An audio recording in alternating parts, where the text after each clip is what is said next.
BPL তো আমরা জানি একটা সার্কাস লিগ, কিন্তু এই সার্কাসের মঞ্চে কত রকম লোকের যে আগমন ঘটে আর কত রঙ্গমঞ্চ যে দেখি আমরা, এটা আসলে বলে বোঝানোর কিছু নেই।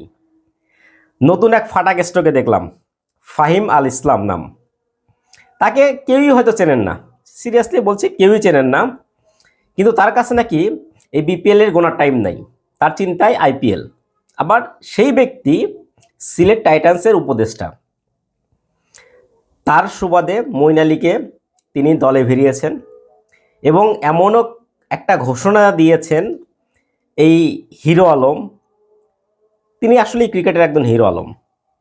এই নতুন আগমনী এই ব্যক্তিটা ক্রিকেটের হিরো আলম, তিনি ঘোষণা দিয়েছেন সেমিফাইনালে দল গেলে নাকি পাকিস্তান ভারত কোনো ব্যাপার না, তাদের কাছ থেকে ক্রিকেটার নিয়ে আসবে। এই হিরে আলম, এই ফাটাকেষ্ট, আপনি কি জানেন ইন্ডিয়ার কোনো ক্রিকেটার কোনো ফ্রাঞ্চাইজি লিগ খেলার অনুমতি পায় কিনা? এই ফাটাকেষ্ট জানেই না কাদেরকে নিয়ে দল সাজাবে, কাদেরকে নিয়ে আসতে পারবে আর কাদেরকে নিয়ে আসতে পারবে না। মিডিয়ার সামনে হর হামেশাই উল্টাপাল্টা কথা বলে যাচ্ছেন। এটাই হচ্ছে আমাদের সার্কাস লিগের অন্যতম বৈশিষ্ট্য এবং এটা দিয়েই কিন্তু এই সার্কাস লিগটা ফুটে ওঠে, তার গ্ল্যামার ফুটে ওঠে।